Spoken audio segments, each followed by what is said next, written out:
అందరి నమస్కారం. నేను మీ కొమ్మర్రాజు భరద్వాజ శర్మ. ఈరోజు మనం తెలుసుకునే క్లాస్ ఏంటంటే మేష లగ్నానికి, వృషభ లగ్నానికి, మిథున లగ్నానికి, కర్కాటక లగ్నానికి, సింహ లగ్నానికి, ఈ విధంగా మనకు మొత్తం కూడా 12 లగ్నాలు ఉన్నాయి. మరి 12 లగ్నాలకు ఒక్కొక్క లగ్నానికి ఒక అధిపతి ఉన్నాడు. మేషానికి కుజుడు అధిపతి, వృషభానికి శుక్రుడు అధిపతి, మిథునానికి బుధుడు అధిపతి, ఈ విధంగా మొత్తం కూడా 12 స్థానాలకు 12 అధిపతులను మనం ఏర్పాటు చేశాం. కాబట్టి ప్రతి ఒక్క లగ్నానికి ఒక్కొక్క గ్రహం అనేది ప్లస్లో ఉంటుంది, మైనస్లో ఉంటుంది. కాబట్టి ప్రతి గ్రహం అనేది కూడా మేషంలో కుజుడు కూర్చుంటే ఎలాంటి ఫలితాలు కలుగుతాయనే విషయాన్ని మనం తెలుసుకోవాలి. అదే కుజుడు వృషభంలో కూర్చున్నప్పుడు అశుభ ఫలితాన్ని ఇస్తూ ఉంటారు. కాబట్టి లగ్నంలో ఏ గ్రహం కూర్చుంది దానికంటే ఏ మేష లగ్నంలో 12 లగ్నాలకి ఏ లగ్నంలో ఏ గ్రహం కూర్చుని తెలుసుకోవడం మంచిది. అంటే లగ్నంలో గ్రహం కంటే 12 లగ్నాల్లో గ్రహాలు ఏ విధంగా కూర్చుంటాయనే విషయాన్ని మొత్తం కూడా మనం తెలుసుకోవాలి. ముఖ్యంగా మేష లగ్నంలో చంద్రుడు ఉన్నప్పుడు ఎలాంటి ఫలితాలు కలగజేస్తుందనే విషయాన్ని మొత్తం కూడా ఈరోజు మనము తెలుసుకుందాం. మేష లగ్నం, లగ్నానికి అధిపతి కుజుడవుతాడు. మేష లగ్నంలో రవి ఉచ్చ స్థితిని పొందుతాడు. ఇది మెయిన్ పార్ట్.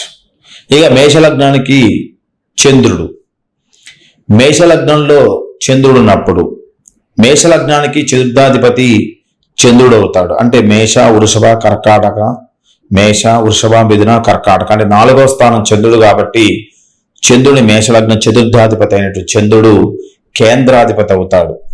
దీనివల్ల పాపిగా మారుతూ ఉంటాడు.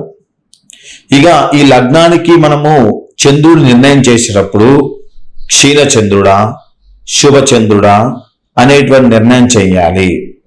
క్షీణచంద్రుడు అయితే మనకి ఇక్కడ మంచి శుభఫలితాన్ని కలగజేస్తాడు.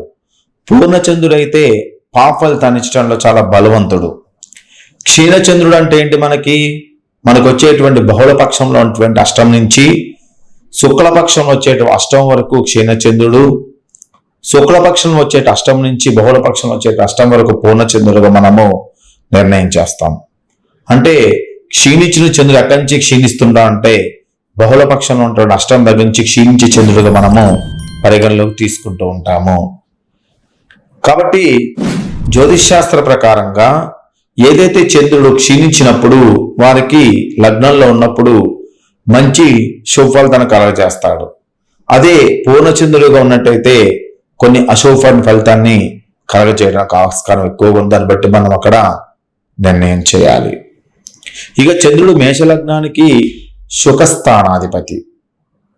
కాబట్టి జాతకుడు సొంత స్వభావమైనటువంటి తన సొంత స్వభావం ద్వారా తనకు తానుగా చాలా నేర్చుకుంటూ ఉంటాడు.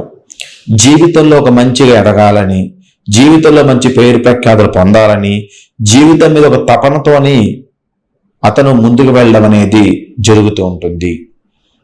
ఇక ఇక్కడ మనకి క్షీణచంద్రుడైనట్టయితే దాని తోడుగా కొద్దిగా గ్రహం అనుకూలంగా మార్చి అతన్ని సుఖవంతమైన శాంతమైన జీవితం వైపుగా చక్రం మారుస్తూ ఉంటుంది.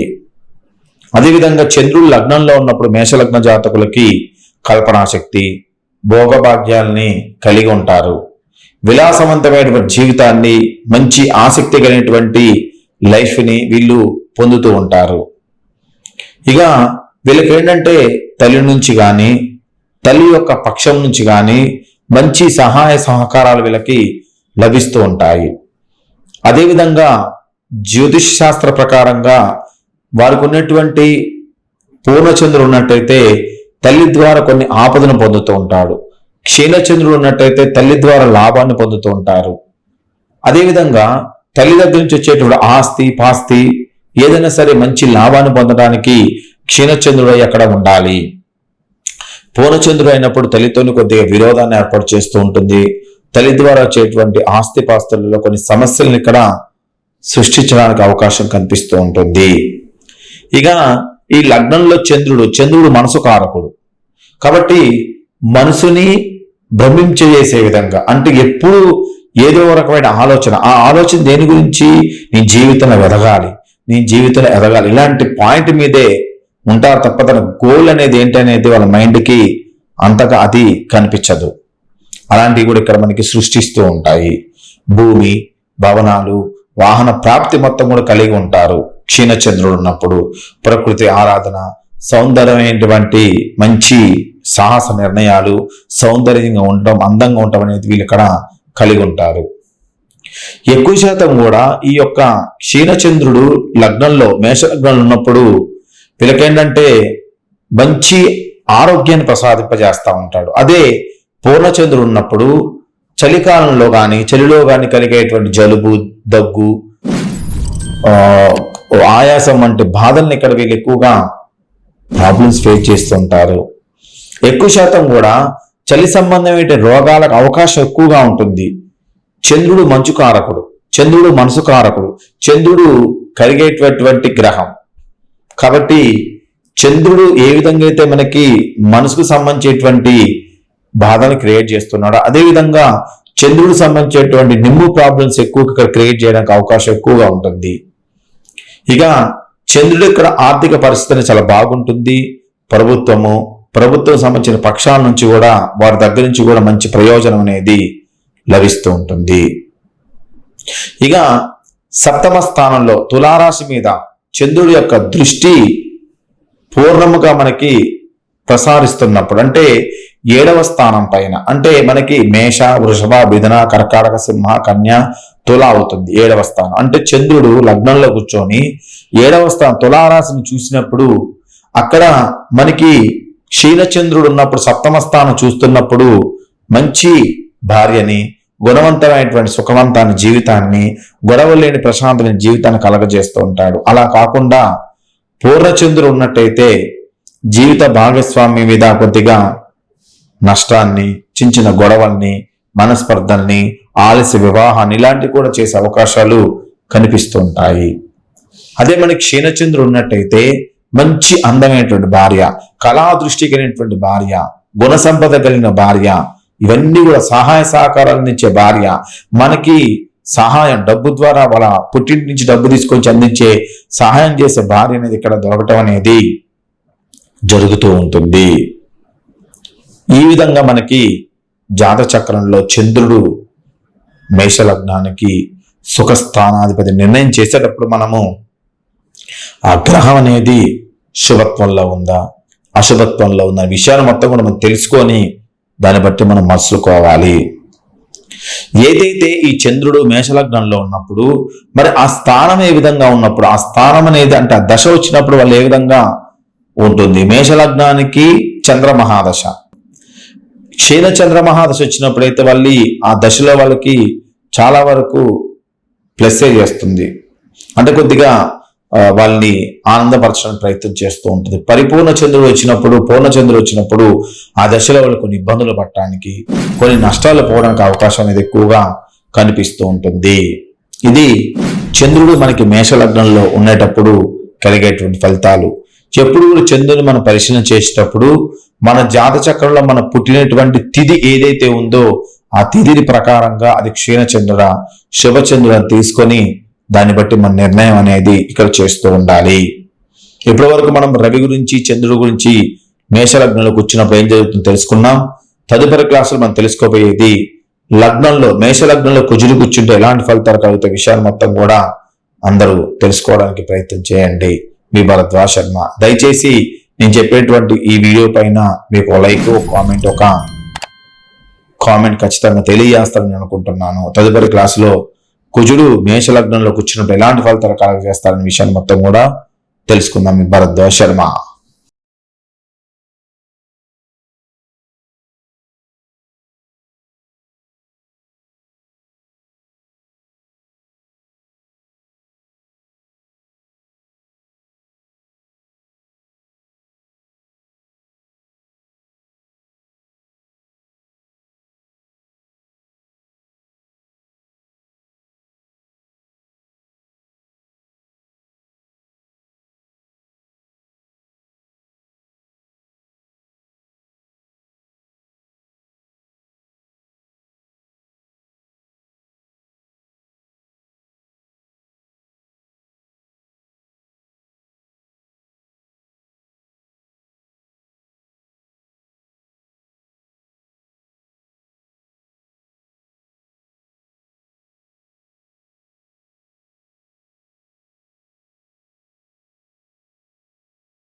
Welcome to Learn Astro and Devotional Bhakti. Please subscribe our channel, get live videos daily.